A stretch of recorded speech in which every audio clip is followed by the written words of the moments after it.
Em uma semana crucial, cada movimento conta, e o futuro de Portugal está mais incerto do que nunca.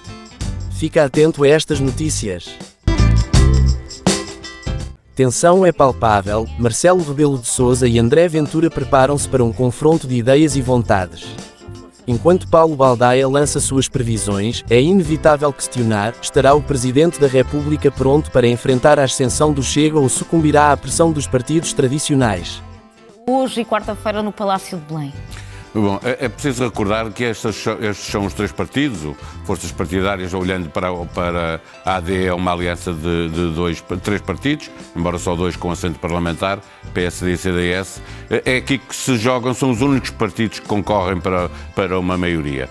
Qualquer um, juntando dois deles, dá sempre uma maioria, retirando dois não é possível construir uma maioria. Significa que a AD, que neste momento lidera a contagem de votos e muito provavelmente acabará por ganhar as eleições, é pouco provável um resultado diferente, terá que procurar fazer valer a maioria de direita que existe neste momento no Parlamento e que resulta da vontade de mudança dos eleitores portugueses, que muito claramente disseram que queriam uma mudança e que queriam uma mudança no sentido da direita. E, portanto, o Presidente da República vai ouvir cada um destes partidos, sendo que começa hoje, não será muito fácil este encontro entre André Ventura e Marcelo Rebelo de Sousa, porque recordemos que o Presidente da República, numa manchete do Expresso, no último dia de campanha, veio dizer que tudo faria para que o Chega não fizesse parte de uma solução governativa.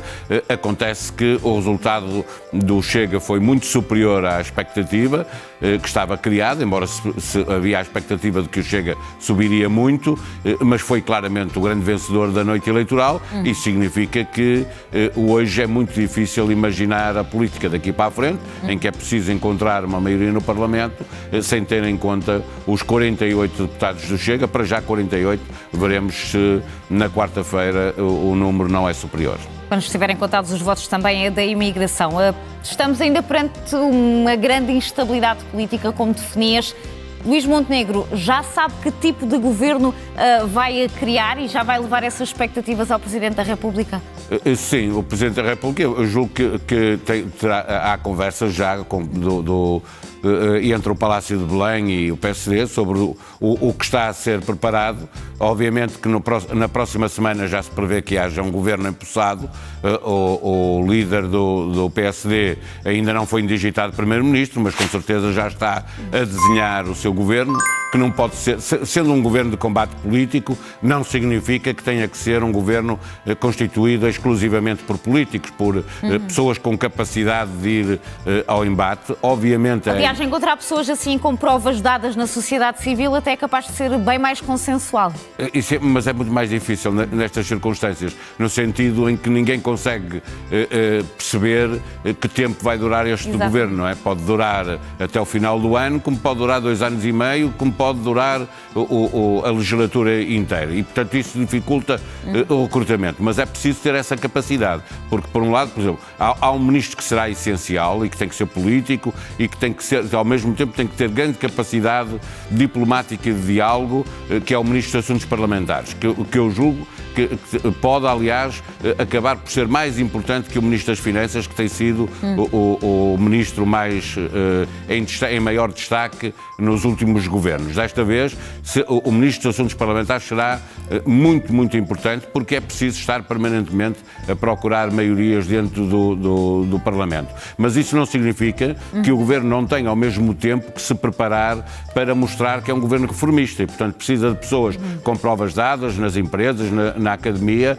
em áreas que são essenciais, mas que não são urgentes, no sentido que nós percebemos que o Governo tem preparado, o que vier a ser o Governo de Montenegro, tem preparado as soluções, as tais, nos 60 dias, uma urgência, resolver com urgência a questão da saúde, tem também os professores e o tempo de contagem para as carreiras, tem as forças de segurança com os suplementos que foram dados à Polícia Judiciária e não às outras forças de segurança. Tudo isto é para implementar rapidamente e precisa de ministros políticos.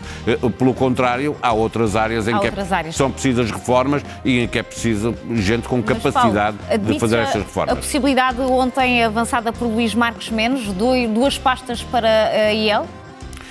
Isto mostra que o PSD está preocupado com o que vem aí a seguir. Isto é um governo, isto é como se fosse uma volta em bicicleta a Portugal, no sentido que é por etapas. O governo tem que, para já, começar nestes 60 dias por mostrar algumas medidas que façam aumentar a popularidade do governo. Ponto 1. Ponto 2, chega daí a 60 dias, depois de tomar posse, há umas eleições europeias. E, portanto, antes mesmo de chegar o momento, à etapa em que é preciso aprovar um orçamento de Estado. Até lá, o resultado das europeias, imaginemos hoje, não é possível imaginar que o Chega ganhe umas eleições umas eleições europeias, tem uma capacidade de mobilização muito superior à dos partidos tradicionais, as europeias são as eleições com maior abstenção e, portanto, é possível, mas mesmo que o Chega não ganhe, que fique em segundo, que fique à frente da AD, há uma série de resultados que são possíveis nas europeias de 9 de junho e terão muita importância na relação entre estes três partidos no Parlamento, porque se imaginarmos que o Chega ganha as eleições, obviamente o Chega e André Ventura terão muita pressa em voltar a eleições legislativas e, portanto, venderão muito caro qualquer apoio ao governo de Luís Montenegro. E desse ponto de vista, para o PSD, acrescentar, não é tanto no governo ter lá a IEL, porque não forma maioria nenhuma. PSD, CDS e IEL não formam maioria. Como disse no início, só 3 partidos contribuem para formar uma maioria. PS, Chega e AD. Enquanto isso, os votos dos emigrantes, embora tardios, revelam a complexidade do sistema eleitoral português e a necessidade urgente de reformas. No entanto, persistem as críticas à morosidade do processo, evidenciando falhas no sistema.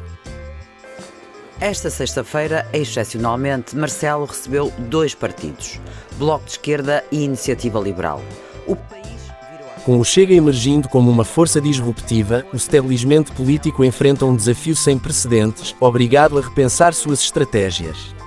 Enquanto Marcelo continua a ouvir os partidos, a Aliança Democrática aguarda ansiosamente sua vez, alimentando especulações sobre os rumos do país. E do facto de não haver uma maioria à esquerda para criar uma solução de estabilidade, uma solução governativa. Esta semana, Mariana Mortágua convidou os partidos da esquerda para uma série de encontros. O objetivo é juntar Bloco de Esquerda, PS, PCP, LIVRE e PAN numa estratégia de oposição ao governo, que em princípio será liderado por Luís Montenegro. Já Rui Rocha comunicou a Marcelo que a Iniciativa Liberal prefere ficar fora do governo, mas revela a abertura para o diálogo ao dizer que irá avaliar caso a caso as propostas do futuro governo. Caso a caso, peça a peça, momento a momento, orçamento a orçamento, contribuirmos para soluções caso a caso.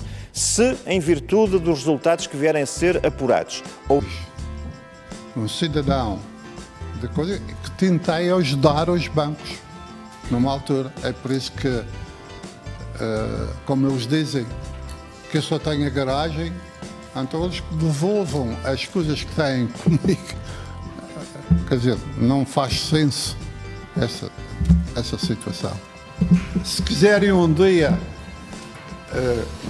que contasse... houver da parte do partido vencedor das eleições outro tipo de análise que possa implicar outro tipo de solução mais estrutural, nós cá estaremos para ouvir. Na sequência das eleições do último fim de semana, Marcelo Rebelo de Sousa começou a ouvir os partidos políticos. Na quarta-feira, Inês Sousa Real, líder do PAN, levou a Belém as críticas que já tinha deixado quanto ao papel do presidente pela instabilidade política que o país vive. E fez ainda a análise dos resultados.